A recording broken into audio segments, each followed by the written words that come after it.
Peace.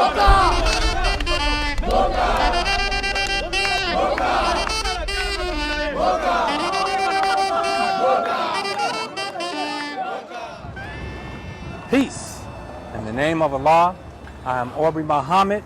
I pray that everyone is well. Hempstead family and believers, welcome to my live session. As today I'm out in the field here in Hempstead, and it's updates on the meetings to gentrify Hempstead into an upscale White Yuppie College City. That's the meetings. And I got to be brief today. The sun is going down fast, it's chilly, it's cloudy, it was thunderstorms today, but I'm in front of the African American Museum. You see it in my background here. The text is probably reversed, but I got a very important update. And well, it's windy over here, so I'm not going to stay over here, but I want you to see where the African American Museum is at. And it's, I believe, Nassau County funded and stuff, but it's a good brother and sister that directed. It's right here. And because they're having the next meeting here, the African American Museum, 110 North Franklin Street. The next meeting is Wednesday, October 12th, 2022 at 7 p.m. That's the next meeting. And it's very important here. This is the African American Museum, and it's very important here that we come out to this meeting, because something bad happened the last meeting. The first meeting at Kennedy Park was a farce. Now, you can come up here. The first meeting was a farce. That was, remember, last week I put up the live, I was at Eisenhower Park, and I announced that Kennedy Park was that Wednesday. Well, they sneaky, in a sneaky way, we get more out the traffic. There's a lot more cars here on Franklin. It's at the corner of Franklin Jackson, at up the street from Terrace, and it's traffic Sunday on Franklin. But there's nothing over here. A little more quiet over here, you know. And y'all can hear me, but I just don't like the traffic, you know. So this is the African American Museum, and it is. Make sure you come the 12th, because at Kennedy Park they did a sneaky move. In fact, no, I can't sit this down. They did a sneaky move on us. Did you know that they canceled that meeting? So you saw me do the update. I think it was like Thursday morning they did the update, where I said it's 7 o'clock Thursday. Well, that's the way they do things. That's the way they do things, man. They changed the date from Wednesday to Thursday to discourage attendance, because a lot of us were planning, a lot more came out, and they do that with all meetings, and they stack that audience with Hobbs supporters. They do that with all important meetings. When you have a court date, that first date, if protesters are coming, the lawyers adjourn it, which I'm going to segue right into my mother's update, to update on what's happening to my mother, and also at outdoor protests and stuff. They change the location, they block off stuff, set up barriers and stuff, put up a police presence to discourage us from assembling and representing ourselves. So the Kennedy Park had a low turnout because it was changed, just like they did TV shows. Remember Arsenio Hall? I've never had he was on this his many show, notes for an interview. And he had Minister Farrakhan on. And them Jewish organizations warned him, don't bring Minister Farrakhan on your show, or else Arsenio. And it's showing up they canceled him. How did they cancel him? They changed the time slot. They did the same thing to, you see, Bill Cosby's A Different World. Jasmine Guy and Kadeem Hardison were just speaking about that. You didn't see that on Charlemagne, the Breakfast Club interview? Jasmine Guy was saying they pitted Different World, which was a beautiful show, right? About our young brothers and sisters going to historical black colleges, universities. They changed the time slot. They put them in against Martin. You know how popular Martin was? That's what they do to discourage us. Now, an important date is October 3rd. My mother, please pray for her and support her. We got to come out. We got to show up and show out. I'm turning this around so you can see it. Right back here, the landlords at the Avalon in Westbury, the Avalon Bay, Westbury, are striving to evict my mother. You know, Dorothy Miller, she has been there for 11 years. And she is 80, legally blind, disabled, and feeble health, and they planning that. Now, they gave her a court date. That first court date is October 3rd, 9:30, right up the street here. You see that courthouse behind me? Right there? You can't miss it. That is like 99 Main Street, I believe. That is the Nassau County District Court. It's a huge court. You can't miss it. It's right there at the corner of Main Street. This is Jackson, the Main Street in Jackson. That is October 3rd. I think that's next Monday, I believe. Not this Monday, next Monday, I believe. October 3rd. 9:30 in the morning. 9:30 in the morning. My mother's name is Dorothy Miller. Please show up to support her. These people, they're wicked. They're trying to evict her. Ain't no good in them. They're displacing her. It is a political displacement and a racist displacement. From my mother, all of you who know my mom, please come and support her. Come to that courthouse, Nassau County District Court. Next Monday, October the 3rd, 9:30. We got to show up and show out. And remember what I just mentioned. That's why I segued to this. Because what happens at the court dates? Their sneaky lawyers, Mike McCarthy, he's going to adjourn it. If a large crowd shows up October 3rd, they always do this in court cases. And everybody has all that energy, stop this injustice. What they do? They adjourn. He's going to do that.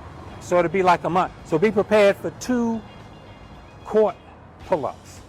Two times. Please come and support my moms. I supported y'all. You got to support her. They're trying to evict her. Now she has other applications, and all right, yeah, she has other applications and waiting lists, and it's waiting lists.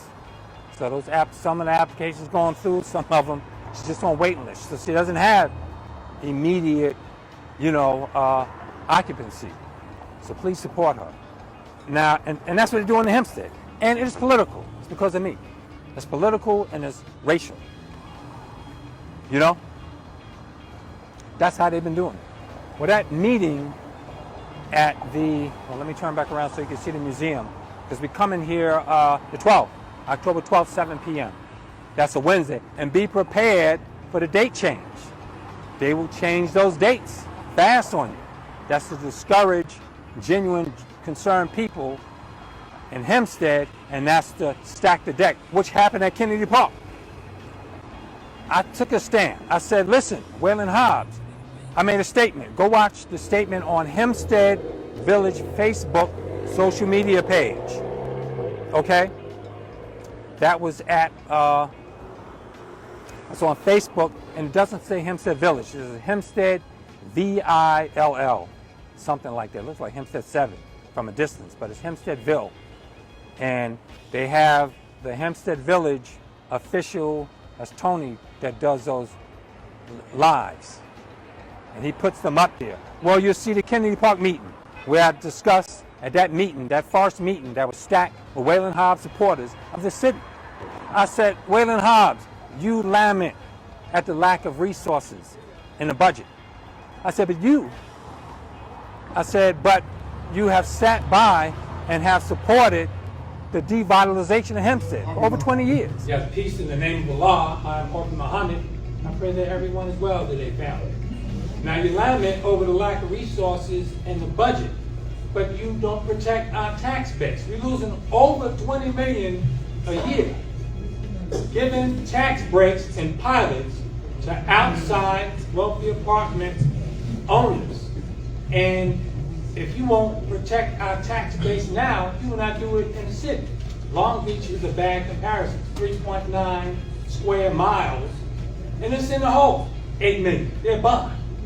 Long Beach has tourists, they have a boardwalk, they have restaurants, bars, they have an economy. So that's a bad comparison, but the problem is protection. If you won't protect our tax base now, this devitalization has been on purpose. It's been over nearly 20 years. We have to protect our tax base and cultivate residents in the community. Entrepreneurism and empowerism, family development and power for our people before we become a city. We're not a successful suburb. We're a failed suburb. Long Beach is a bad example. Look at these streets. This is a black area. Look at these streets, the condition of the potholes, the damage. This is Jackson and North Franklin. Look at how horrible it is. You know, it's been like that for decades. But when they plan to gentrify, they're starting to hook it up. And I said, Whalen Hobbs, you supported and enabled decades of tax breaks and pilots for wealthy apartment owners, for resident of Village Hempstead taxpayers paying their property taxes. That's 20 years of devitalizing this village. So Whalen Hobbs, you have enabled this. And this is why we don't have resources. They take those resources out of our community. It devitalizes it. That's why Hempstead is in the bad shape it's in, because it haven't been protected. And you supported it. And what do they do? What is devitalization? Well, you just looked at it. You're on the street. I'm in one of the most devitalized areas of Hempstead. This is right here at the terrace is the next block over. It's been horrible over in this area for like 20 years. It just got worse. That was a luxury apartment in the 70s. And they cry, oh, crime is bad. And he was crying, oh, crime is bad. And people won't go to social services because they don't do it in the spirit of love.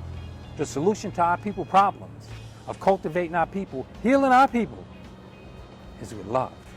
It is not through these services that are supporting our devitalization.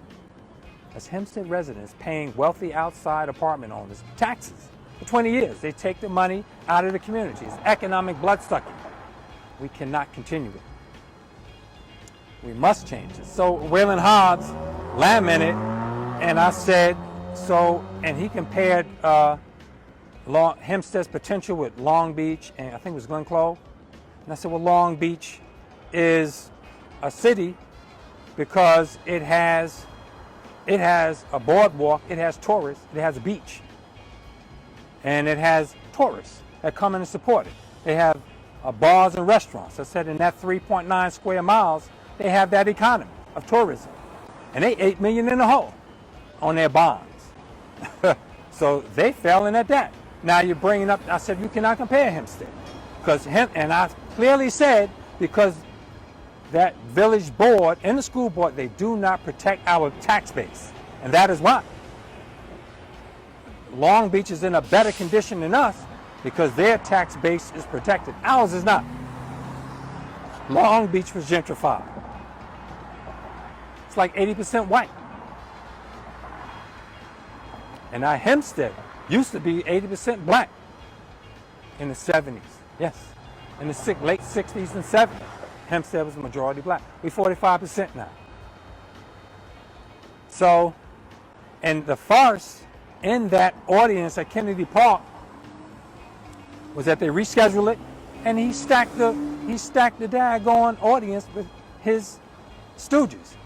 That committee, the City Charter Commission, committee members, the 10 of them, that everybody, he said, put in your resume, come on, let's all get involved in this City Charter Commission for the City Charter to discuss gentrifying Hempstead into a suburb, into a village, into a city. And one sister stood up and admitted. She said, I'm one of the commission members, there's 10 of them. And another sister had asked, what was the qualifications of becoming a committee member? And Wayland Hobbs shuffled around and told us, and she said, it looks kind of lopsided. Your presentation is pro-city, and the committee members on that qualification didn't seem accountable. And then he had to admit, he told his sister, literally, you need to shut up. It's your opinion. Literally. Then he silenced her. That's what he do. That's what tyrants do. Good evening. I know that you expressed the fact that you were going to lay out the plan, right, and it wasn't going to be biased, but that presentation did seem biased. It was mainly for the city charter, right? That's just an observation. But one of the questions that I had, because I came here just for information, I just wanted to know the process of how the city commission was chosen. Like, was there a community-wide appeal? Was there a narrow selection? Because even a person like me who did grow up and was educated in Hempstead, I've since moved on to a great career. I was actually asked by one of the presidents of the largest banks in the world to have lunch with him to discuss various issues. So why wasn't a person like me even asked to be on this? How was it chosen? Okay, so again, the presentation that we just did, I said I'm not going into details with the pros and cons, just doing it because the charter commission will go into more details, the pros and the cons. Right. When it came to selection of members of the charter, Wait, Mayor Hobbs, could you just go? That wasn't the question. The question was, it was supposed to be an unbiased presentation. It was actually biased towards becoming a city. That was. But that's your opinion, and you're entitled to your opinion. I'm reading. I got read. So again, I'm not trying to do no back and forth. That's your opinion. So this is the presentation. Listen, this is the presentation that I put together. And so if you feel that it was biased, that's your opinion. I didn't. It. If you go to the page, it's one page. Listen, am I disagreeing with you? If you feel, no, I'm not. If you feel that it was biased, I understand that. But I'm looking at. All right. That's all. Miss, listen. Secondly, when it comes to how did we choose the charter commission? Yeah. We put on our website, we announced at board meetings that any resident that was interested in becoming a member of the charter commission, send in your resume.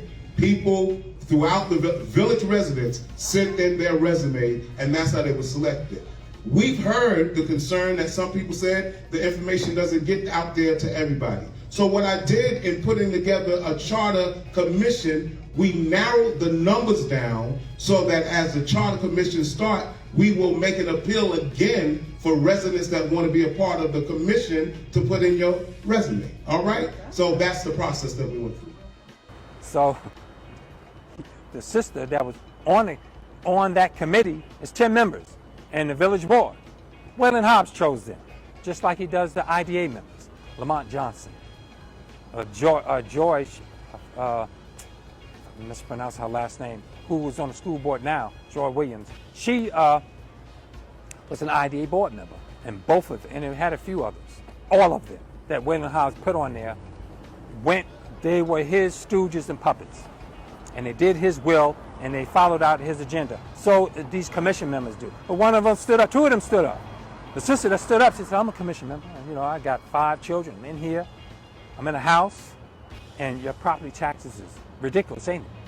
And she said, we need to, and the biggest complaints they had was, not the devitalization, the source, which I mentioned.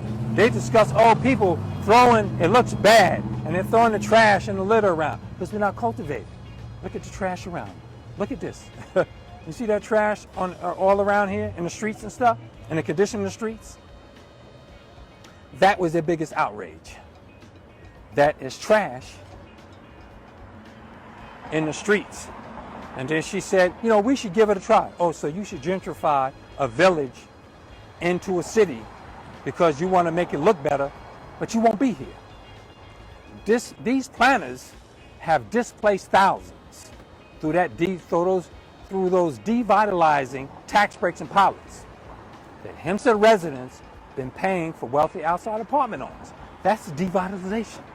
That's how you lose your budget. That's how you lose your funds. You can't invest in cultivation. You can't invest in community centers. You can't invest in entrepreneurialism, training. Because first of all, we have to be rooted. Many of us are not rooted. We have been miscultivated and miseducated to become laborers and consumers. We are a pool of laborers and consumers. And because of that, people just come in and they push us around. And then you're crying. You're on that commission, and another brother next to her stood up and said, yeah, I'm on a commission too, and we need to make it better. And one other stooge in front of them, he said, you know, he supported gentrification. Not one person can show any black community around this country that have benefited from gentrification. The black people haven't had increase in income. They haven't been cultivated. They haven't created generational wealth. It have displaced us, made us nomadic. Every black community, Harlem, Brooklyn, the examples are there. You know, our people don't prosper. It's a few select that benefit. A few select. But meanwhile, we get displaced by the thousands. We lose our houses by the thousand, and we lose our small businesses. The essence of any community is family-owned small businesses. So the sister, and I went to address her after she made that statement. I said, I want to be respectful. I said, Waylon Hobbs, may I respond to what she just said? And he nodded no. So I was respectful. So I waited till after the meeting. And after the meeting, I walked over to the sister. My sister, your beautiful sister, is just misinformed and misguided by a person that's deceiving you. I said, she was talking to another sister. I waited till the conversation was over. And after the conversation was over, I addressed her as a sister. You mentioned the devitalization of how the bad condition in Hempstead, but you never addressed the source. I said, I just discussed the source. She looked away from me to another sister in front of her and started having a conversation with her, ignoring me. You know how little children ignore their parents and put their hands over their ears and roll their eyes? So I had to wash my hands of her and kick the dust off my feet and keep on walking. Because I present you with information, I present you with sources, I present you with information that clearly explains what's happening. And that's where I'm at now. These stooges, they've got to be removed from office. They've got to put authentic representation in. This is just an update. It's getting chilly out here. The sun is going down early. It's nice out though. It was just a thunderstorm, and showering and stuff, but now it got nice. And let me see. No, I'll keep that for now. But this is my message to stooges and sellouts. Cease your aims for personal gain at the expense of the collective destruction of black generational wealth. You sellouts, you public officials that's not representing us, your personal aims and goals and your ambitions, it's for personal gain, validation to the detriment of Native Black American generational wealth. That's the key. They want to build Hempstead into a white, upscale, yuppie college city. Most of us will be displaced. Thousands of us have already been displaced by 2 decades of devitalizing tax breaks and pilots for wealthy outside apartment owners that hate us, don't care nothing for us. They're putting themselves and their families on top while aiming to keep us a permanent underclass. We got to overcome this. And I done got excited. I'm on a fast again, 48-hour fast, so I'm a little thirsty. But I'm not going to drink out here because I'm walking around. And that's to you sellouts. Now to our people, the homeowners who have been displaced, you small business owners who have lost your businesses in Hempstead. And our people who plan on being displaced, they're going to displace us by the thousands. Your home ownership, you're going to lose it. That's why they got the rent sky high around here. If you do sell your house, your proceeds will be gobbled up in rent. We cannot awaken or frighten people pretending to be asleep.